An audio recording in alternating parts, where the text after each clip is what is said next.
अब second definition, section 2 clause 102, second definition में क्या हम पढ़ने वाले हैं?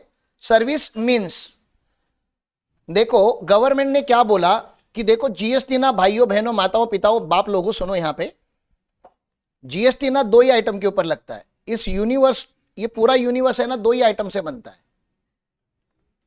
उन्होंने बोला इस यूनिवर्स में कुछ प्रॉपर्टीज होंगी जो मूवेबल होंगी ना, ये मैं डॉट जो बना रहा हूं ये क्या है? सारी मूवेबल प्रॉपर्टीज है। एग्जांपल दो मूवेबल प्रॉपर्टीज के, अरे आजू बाजू में देखो ना मूवेबल प्रॉपर्टीज के एग्जांपल दो ना। ये land and building movable property का एग्जांपल दे रहा है, मूवेबल प्रॉपर्टीज के एग्जांपल दो ना भाई। कार, फर्नीचर, इलेक्ट्रॉनिक्स, आगे जाओ। हाँ फर्नीचर ना, बेंच फर्नीचर रे।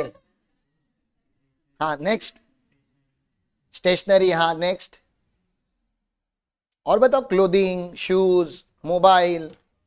हाँ आप समझ रहे हो ना, मार्केट में फूड आइटम, जितना मार्केट में सामान मिलता है सब आप पैक करके लाते हो, तो वो सारे क्या हो गए? उन सब के ऊपर जीएसटी लगता है। तो याद रखना बहुत आसान हो गया ना, कोई भी आइटम अगर मूवेबल होगा तो वो गुड्स है, और गुड्स है तो उसके ऊपर क्या लग जाएगा? डिफॉल्ट तो समझो, धीरे धीरे धीरे आपका मैं अंडरस्टैंडिंग डेवलप, लेकिन अभी बेसिक रॉ मटेरियल जो आइटम मूवेबल है वो गुड्स है, जो गुड्स है उसके ऊपर। तो फिर ऐसा और एक ब्रैकेट बनना चाहिए था कि सर्विस क्या है, क्योंकि पहले जब सर्विस टैक्स था तो उन्होंने 120 सर्विसेज को लिख के रखा था कि ये 120 सर्विसेज है जिनके ऊपर क्या लगता है? टैक्स लगेगा, सर्विस टैक्स लगेगा। तो ऐसा कोई डेफिनेशन सर्विस का भी आना चाहिए था कि ये सर्विस, ये सर्विस, ये सर्विस, ये सर्विस। उन्होंने बहुत ही आसान डेफिनेशन लिखा। पहले तो थैंक यू बोलोगे निर्मला मैडम को, मतलब निर्मला आंटी प्यार से बोलना है उनको, थैंक यू बोलो पहले। बोलते सर्विस का डेफिनेशन बहुत आसान, जो गुड्स नहीं है वो सर्विस है। उन्होंने बोला 2 ही चीजों के ऊपर टैक्स लगेगा, या तो किसके ऊपर?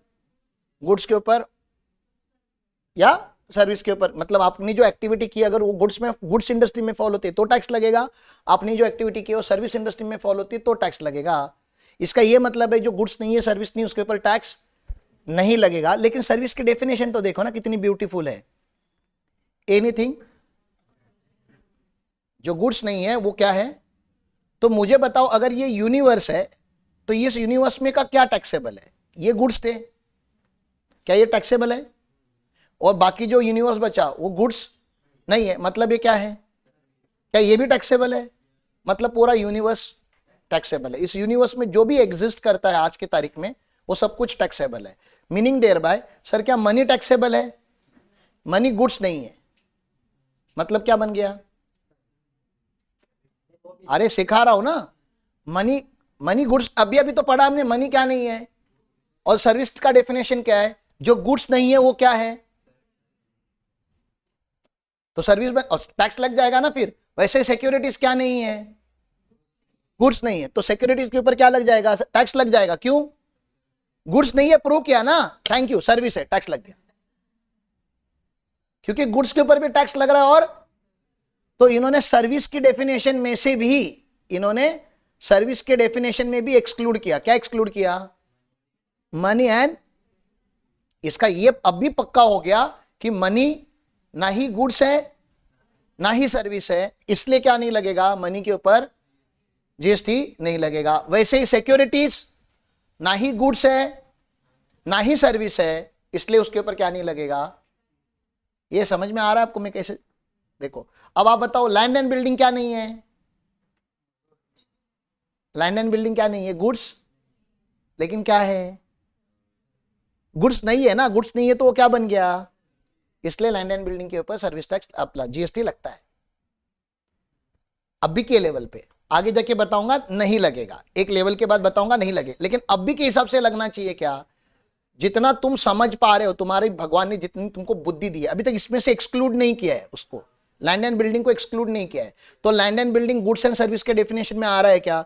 Sir land and building goods के डेफिनेशन में से बाहर हो गया क्योंकि वो मूवेबल नहीं है, इसलिए वो सर्विस के डेफिनेशन में आ गया। क्योंकि जो गुड्स नहीं है वो मतलब लैंड एंड बिल्डिंग के ऊपर क्या लगता है? बिल्डर आपसे जीएसटी लेता है।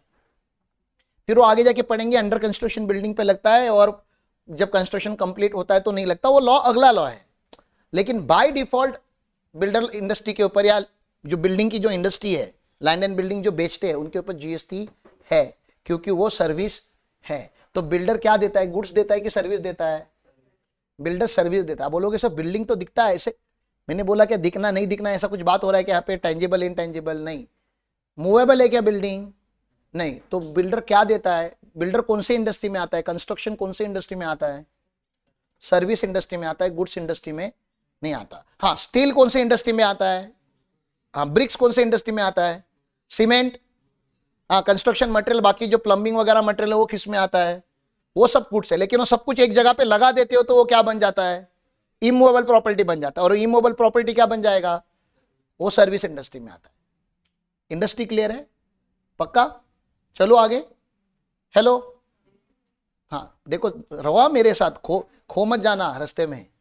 आप बोलोगे इतनी आसान चीज है सर, कितनी सिंपल सी चीज पढ़ा रहा हूं ना। इतनी सिंपल नहीं है वो, है ना। वो आपको धीरे धीरे समझ में आएगा मैं क्या बता रहा हूं, टाइम लगता है। फिर आप बोलोगे okay sir money and security के ऊपर टैक्स नहीं लगना चाहिए। मैंने खुद बोला टैक्स नहीं लगना चाहिए। तो सिक्योरिटी मार्केट रन कैसे होता है, शेयर मार्केट रन कैसे होता है? तो ये आप हो, आप शेयर होल्डर हो, और यहां पे कोई कंपनी है जिसके शेयर्स है। क्या आप डायरेक्टली खरीद सकते हो शेयर्स? नहीं। यहां पे एक मार्केट है जहां पे शेयर्स लिस्ट होते हैं, जिसको एनएससी बीएससी बोला जाता है। तो क्या आप डायरेक्टली एनएससी बीएससी से शेयर्स ले सकते हो? नहीं, आपको किसी ना किसी ब्रोकर के पास जाना पड़ता है ना। तो ज़ीरोधा क्या है? ब्रोकर है। ग्रो क्या है? ब्रोकर है। वैसे आनंद राठी, शेर Khan, angel broking, HDFC securities, ICICI securities, ये सारे कौन है? शेयर मार्केट के क्या है? ब्रोकर है। आप डायरेक्टली मार्केट से शेयर परचेस नहीं कर सकते, आपको किसी ब्रोकर से परचेस करना होता है। ब्रोकर आपका डिमांड जो है वो शेयर मार्केट पे डालता है, और वैसे वो शेयर्स होते हैं। कंपनी का तो यहाँ पे कोई लेना देना नहीं। कंपनी का लेना देना तभी था जब कंपनी ने क्या लाया था? आईपीओ। जब कंपनी ने शेयर लिस्ट किए थे, कंपनी को एक ही बार पैसे मिलते। अब कंपनी बाजू में हट गई है, अब शेयर्स किसके बीच में एक्सचेंज होते हैं? एक शेयर होल्डर सेल करता है, दूसरा शेयर होल्डर बाय करता है। तो शेयर मार्केट को हम सेकेंडरी मार्केट बोलते हैं, it's not a primary market. Share market क्या है? ये उधर सेकेंड हैंड चीजें चल रही है। आईपीओ में फ्रेश लॉट मार्केट में आता है, लेकिन आईपीओ हो या सेकेंडरी हो, है तो शेयर्स ही। तो आईपीओ के टाइम पे भी कंपनी को जीएसटी नहीं लगेगा, क्योंकि उसने जो सप्लाई किया उसको सिक्योरिटीज बोलते हो। सिक्योरिटीज अभी आपने पढ़ा, सिक्योरिटीज ना ही गुड्स है ना ही सर्विस है, तो उसके ऊपर टैक्स नहीं लगता। मैं नॉर्मल ऑपरेशंस बता रहा हूं। नॉर्मल ऐसे ही होता है ना, कोई शेयर होल्डर शेयर्स करेगा और कोई बाय करेगा। सेलिंग बाइंग कहां पे चालू है? अभी शेयर मार्केट में चालू है, उसके ऊपर जीएसटी नहीं लगता। क्यों नहीं लगता? क्योंकि शेयर मार्केट में क्या एक्सचेंज हो रहा है? सिक्योरिटीज। क्लियर है? ये ब्रोकर भैया जो है ना, ये फोकट में करते रहेंगे क्या? ये पूरा ऑपरेशन जो आपसे कर रहे, बाइंग सेलिंग का, पैसे देने का, शेयर्स आपके अकाउंट में लोड, फोकट में करते रहेंगे कि अपना कुछ लेते रहेंगे उसमें वो चार्जेस के ऊपर मैं आपके जनरल नॉलेज से पूछ रहा हूं, क्या जीएसटी लगना चाहिए? मैंने क्या पूछा समझ में आ रहा है? किसी ने 1 लाख रुपए के शेयर्स बेचे, सेल किए, किसी ने 1 लाख रुपए के शेयर परचेस किए, ये 1 लाख के ऊपर टैक्स लगना चाहिए क्या? नहीं। मैं बता रहा हूं ये करने का, ये ब्रोकर भाई साहब ने 200 रुपया लिया, ये 200 रुपए के ऊपर टैक्स लगना चाहिए क्या? मैं पूछ रहा हूं। ये बाइंग एंड सेलिंग फैसिलिटेट करने का 200 रुपया एक्स्ट्रा लिया तो, लेकिन ये नहीं भर रहा था। ये बोल रहा था कि जो चीज में मैं डील कर रहा हूं ना, जो चीज में डील कर रहा हूं वो क्या डील कर रहा हूं? सिक्योरिटीज। और सिक्योरिटीज जो होते हैं वो मार्केट में टैक्सेबल, ये जीएसटी मार्केट में या जीएसटी के लॉ में टैक्सेबल नहीं है। I am dealing in securities, ऐसा ये कन्वे कर रहा था। किसको? गवर्नमेंट को।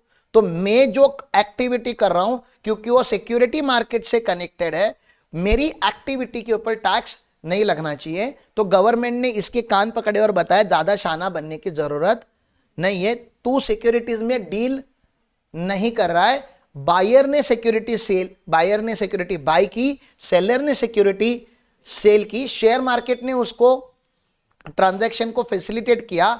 आप खाली ये सारे स्ट्रीमलाइन, ये सारे प्रोसेस को स्ट्रीमलाइन करने के लिए वहां पे बैठे हो, आसान करने के लिए वहां पे बैठे हो, और आपने वो करने के अपने अलग से चार्जेस लिए हैं। तो आपने शेयर्स ना ही बेचे हैं ना ही खरीदे हैं, आपने खाली वो ट्रांजैक्शन एग्जीक्यूट करने के लिए मदद की है, और वो ट्रांजैक्शन एग्जीक्यूट मदद करने के आपने अलग से पैसे लिए हैं, और उसके ऊपर तो टैक्स लगेगा। लेकिन इसको क्लियर करना पड़ा क्योंकि ये कंफ्यूज था। वैसे तो कंफ्यूज नहीं था, लेकिन जैसे बच्चा दारू पी के घर पे फर्स्ट टाइम जाता है और पापा पूछते बेटा दारू पिया है, तो ऐसा चलता ना, नहीं, बस उतना ही कंफ्यूज था। मतलब उसको पता था कि टैक्स लगेगा, लेकिन एक्टिंग करते हैं ना फिर, अरे अच्छा लगेगा क्या। तुम लोग ऐसा विदाउट टिकट जब ट्रेन से ट्रैवल करते हो, बस से ट्रैवल करते हो, टीसी पकड़ लेता तो कौन सी एक्टिंग करते हो, अरे सर टिकट ना, टिकट तो था, बस वही एक्टिंग ये लोग कर रहे थे। तो इनको डेफिनेशन में, किधर गया डेफिनेशन, डेफिनेशन ऊपर है, मुझे डेफिनेशन में जाना पड़ेगा। तो एक्सप्लेनेशन कब ऐड होता है लॉ में, मैं आपको अभी एक एक वर्ड बता रहा हूं। एक्सप्लेनेशन कब लॉ में ऐड होता है, जब कोई कंफ्यूज चलता है ना। आप कंफ्यूज नहीं रहोगे तो आपको एक्सप्लेन करने की जरूरत नहीं है, लेकिन ब्रोकर भाई साहब कंफ्यूज थे। It is clarified that the expression service includes facilitating and arranging transaction in securities. क्या बोला गया है, फैसिलिटेटिंग और अरेंजिंग ट्रांजैक्शन इन सिक्योरिटीज। इसका एग्जांपल क्या है, शेयर ब्रोकर्स, ठीक है ना। ये ब्रोकर लोगों को एक्सप्लेन किया जा रहा है कि तुम जो धंधा कर रहे हो ना, फैसिलिटेट करने का या अरेंज करने का, बायर सेलर को सामने सामने अरेंज करने का, ये जो तुम अरेंजमेंट कर रहे हो, इसके जो पैसे ले रहे हो उसके ऊपर क्या लगेगा, service tax, GST, service charge के ऊपर जीएसटी लगेगा। समझ में आ रहा है मैं क्या बता रहा हूं। ये एक्सप्लेनेशन मैं आपको नहीं दे रहा हूं, ये लॉ में इंसर्ट किया गया एक्सप्लेनेशन है, it's a part of definition. तो एक्सप्लेनेशन क्या करता है, एक्सप्लेनेशन जब जब डेफिनेशन में कोई कंफ्यूजन आता है तो एक्सप्लेनेशन उसी लॉ को क्लैरिफाई करता है। It's a clarification of a law and it's a part and parcel of law. अब कोई ब्रोकर बोल सकता है क्या, I deal in security and hence I should not be paying GST, नहीं ना, क्लैरिफाई किया है ना कि इट इज द जीएसटी लगेगा क्योंकि वो सर्विस है। एक बात ये क्लियर है। चलो अगली बात बताता हूं, ऐसा धीरे धीरे धीरे समझना है, ठीक है। अगली बात बताऊं, बताओ कि नहीं बताऊं, तो बताओ, तुम लोग बोलोगे तो ही बताऊंगा, नहीं तो तुम इतना सीरियस हो कि क्यों मुझे देख रहे हो। अरे मजाक मस्ती की बात है। ये डेफिनेशन ये लोग जो हमारे जीएसटी डिपार्टमेंट में काम करते हैं उन्होंने नहीं पढ़ी थी, फिर भी उनको आता है। ये खाली बोनस में आज खाली कीर्तन सुनने आए हैं वो लोग, ठीक है ना, नहीं तो बिना डेफिनेशन के भी काम चल जाता है। मैंने अभी अभी आपको एग्जांपल दिया कि मैं बैंक के पास 1 लाख रुपया लेकर गया और मैंने उनसे 10-10 रुपए के 10,000 नोट लिए। ये करने के बैंक ने मेरे से 500 रुपया अलग से लिए। ये जो ऊपर हुआ उसको ट्रांजैक्शन इन मनी बोलते हैं, उसके ऊपर टैक्स नहीं लगता। ये 500 रुपए के ऊपर टैक्स लगेगा क्या, लेकिन लगेगा क्योंकि यहां पे बैंक मुझे सर्विस दे रहा है ऑफ कन्वर्जन ऑफ मनी। कौन सा सर्विस दे रहा है, कन्वर्जन। इसको कोई क्या बोला जाता है, service of conversion of money. Bank is converting my money. Converting कैसे sir, converting from one denomination to another denomination. बोलो डिनोमिनेशन बोलने क्या आते हैं, देखो, converting from one denomination to another denomination, ठीक है ना। बैंक, इसको बैंक डिनोमिनेशन बोलता है। 500 के नोट को 10 रुपए के नोट बनाना, डिनोमिनेशन चेंज करना, और डिनोमिनेशन चेंज करने का बैंक क्या लेता है, चार्ज लेता है। सर नहीं लिया, आपका बैंक के साथ रिलेशन बहुत अच्छा है, कोई कोई अकाउंट में नहीं चार्जेस लगते, तो ठीक है, चार्जेस लगे तो ही जीएसटी लगेगा ना, चार्जेस ही नहीं रहेंगे तो जीएसटी नहीं लगेगा। आपको पता है जब हम इंडिया से दुबई घूमने जाते हैं तो वहां पे रुपए नहीं चलते। दुबई है ना, अलग देश है ना, तो वहां पे क्या चलता है, दिराम चलता है, ठीक है ना। तो दुबई का दिराम चलता है। या अगर आप यूएसए चले जाओगे तो रुपये को आपको क्या बनाना पड़ेगा, डॉलर बनाना पड़ेगा। आप अगर यूरोप घूमने गए तो आपको रुपये का यूरो बनाना पड़ेगा। तो ऐसे अलग अलग करेंसीज आप ले सकते हो।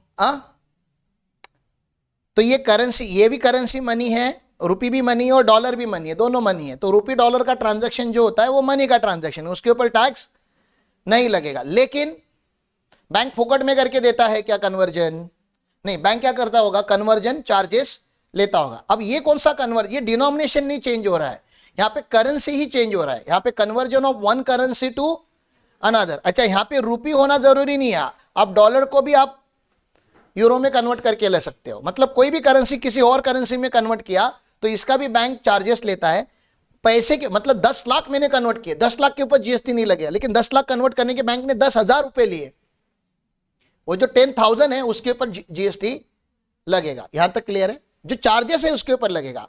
आपको पता है हमने बैंक से 50 लाख रुपए का लोन लिया, 50 लाख रुपए का लोन क्या है? मनी है। 50 लाख रुपए का लोन क्या है? मनी है। इसके ऊपर टैक्स, इसके ऊपर टैक्स नहीं लगे क्योंकि लोन है ना, लोन मनी है। आज 50 लाख लिया, कल 50 लाख रुपया मुझे रिपे करना पड़ेगा, तो ये तो मनी है। लेकिन बैंक ने लोन प्रोसेस करने के लिए प्रोसेसिंग फी ली, डॉक्यूमेंटेशन चार्जेस लिए, डॉक्यूमेंट हैंडलिंग चार्जेस लिए, वो 25,000 रुपए थे। ये 25,000 के ऊपर जीएसटी लगेगा क्या? यस, इसके ऊपर लगेगा क्योंकि चार्जेस के ऊपर जीएसटी लगता है। जो मनी है, समझ रहा है ना, जो ट्रांजैक्शन में मनी वाला पार्ट है उसके ऊपर जीएसटी नहीं लगता। उससे एडिशनल जो लिया जाता है या उसमें से जो कट किया जाता है उसके ऊपर जीएसटी लगता है। तो बैंक जीएसटी भरता है। भले बैंक डील करता है मनी में, लेकिन फिर भी बैंक जीएसटी भरता है क्योंकि जो चार्जेस लिए जाते हैं वो चार्जेस के ऊपर जीएसटी है। लार्जली बैंक मनी में डील करता है, लार्ज आइटम के ऊपर जीएसटी नहीं है। जो माइनर चीजें को कमाते हैं उसके ऊपर जीएसटी है। यहां तक क्लियर है? पक्का? अब आपको पता है डीडी करके कुछ चीज होती है, demand draft, DD. College admission वगैरह के टाइम पे पुराने जमाने में डीडी लिया जाता था। तो आप बैंक के पास रुपए लेके जाओ, रुपए से आप बैंक बना के क्या देगी? डीडी, या चेक बना के देगी, या आप चेक लेके जाओ, बैंक आपको क्या दे देगी? उसके बदले में कैश दे देगी। मतलब फॉर्म भी चेंज होता है करेंसी का। क्या चेंज होता है? फॉर्म। ये फॉर्म चेंज हो रहा है। पेपर था, कैश बन गया, कैश था, पेपर बन गया। अमाउंट वही है, 1 लाख रुपया आपने दिया, 1 लाख रुपए का डीडी लेकर आ गए, तो उसकी वैल्यू तो 1 लाख की है, 1 लाख के ऊपर जीएसटी नहीं लगेगा। ये करने के लिए बैंक ने 20 रुपया चार्ज लिया, वो 20 रुपए के ऊपर क्या लगेगा? अब जीएसटी लगेगा। मैंने क्या बोला, समझ में आ रहा है? तो कन्वर्जन 3 टाइप का होता है मनी का। कितने टाइप का कन्वर्जन होता है? 3 टाइप का कन्वर्जन होता है। पहला conversion from one form to another form, one currency to another currency, and one denomination to. और अगर ये करने के बैंक ने अलग से चार्जेस लिए होंगे, कंसिडरेशन चार्जेस को यहां पे क्या बोलते हैं? अगर कंसिडरेशन चार्ज किया होगा तो उस कंसिडरेशन के ऊपर क्या लगेगा? जीएसटी। अब मैं आईसीआईसीआई बैंक का प्रिविलेज कस्टमर में आता हूं, मैं अगर चेक या डीडी बना के बैंक से लेता हूं तो मुझे चार्जेस नहीं लगते। चार्जेस नहीं लगते तो मुझे जीएसटी लगेगा क्या? नहीं। जहां चार्जेस ही नहीं है वहां जीएसटी कैसे लगेगा? मैं बता रहा हूं, अगर उन्होंने मुझे चार्ज किया होता तो उसके ऊपर क्या लगेगा? ये पक्का इतना वाला क्लियर है? अब मुझे बताओ, मैंने बैंक से 50 लाख रुपए का लोन लिया है, क्या बैंक रिटर्न में 50 लाख ही लेगा मेरे से? नहीं। बैंक क्या करेगा? और इंटरेस्ट तो एडिशनल लिया ना, पैसा देने का पैसा लिया उसने, जो पैसा लिया, पैसा दिया, 50 लाख दिया, 50 लाख लिया, उसके ऊपर जीएसटी नहीं है। लेकिन 50 लाख का लोन देने के बाद 60 लाख रुपया मेरे से लिया, तो एक्स्ट्रा जो 10 लाख रुपए लिया, इसको क्या बोलते हो तुम लोग? इंटरेस्ट बोलते हो, ठीक है ना? कमीशन चार्जेस, कुछ भी, इसका नाम कुछ भी दे दो, मेरे बाप का क्या जा रहा है, लेकिन एक्स्ट्रा लिया ना कुछ, तो ये जो एक्स्ट्रा है ना उसको बोलते हैं consideration for use of money, consideration for. इसके ऊपर जीएसटी लगना चाहिए क्योंकि ये एक्सक्लूड, ये मनी नहीं है, ये बैज है, ये इंटरेस्ट है। इंटरेस्ट के ऊपर जीएसटी लगना चाहिए, लेकिन नहीं लगता। आगे जाके पढ़ाऊंगा, वो आगे जाके पढ़ाऊंगा। एग्जम्पशन किया है, लेकिन अगर एग्जम्पशन नहीं देते तो इंटरेस्ट के ऊपर क्या लग जाता? डेफिनेशन के हिसाब से लग जाना चाहिए था, क्योंकि मनी 50 लाख लेके 60 लाख का ट्रांजैक्शन करोगे तो 50 लाख लोन देने के टाइम 50 लाख, लेने के टाइम पे 60 लाख, तो एक्स्ट्रा लिया ना, एक्स्ट्रा के ऊपर क्या लग जाता है? अभी के डेफिनेशन के हिसाब से। मैंने क्या क्या बोला, समझ में आया? तो लिखना चालू करेंगे, हाँ, लिखते लिखते समझ लेंगे, ठीक है ना? सेकेंड डेफिनेशन है कॉन्सेप्ट 2 इस चैप्टर की, सर्विस।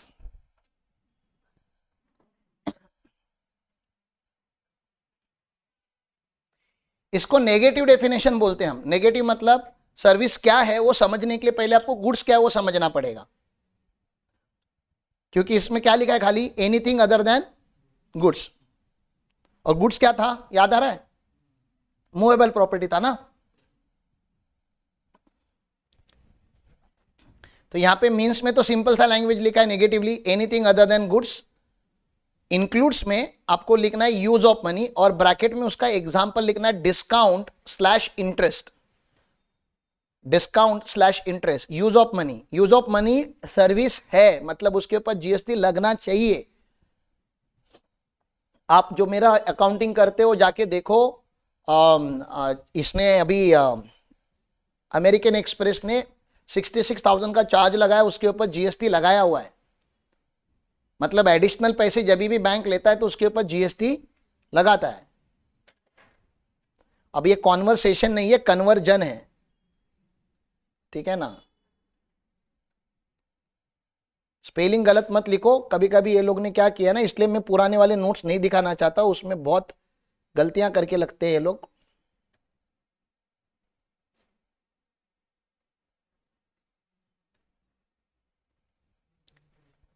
यूज ऑफ मनी, और दूसरा क्या है, ये वर्ड है conversion of money. Conversion of money 3 form में जाता है ना, मैंने क्या बोला, एक मोड से बाय कैश और by any other mode from one form to, अरे बाय वन फॉर्म, फॉर्म समझता है ना, कैश एक फॉर्म है, कैश का डीडी बनाना तो क्या चेंज हो गया, फॉर्म चेंज हो गया। एक करेंसी से अनदर करेंसी, रुपए का डॉलर बनाना, एक डिनोमिनेशन से अनदर डिनोमिनेशन, इसमें क्या चेंज हो गया, 500 की नोट 100 की 5, समझ में आ रहा है, तो उसको डिनोमिनेशन चेंज करना बोलते हैं।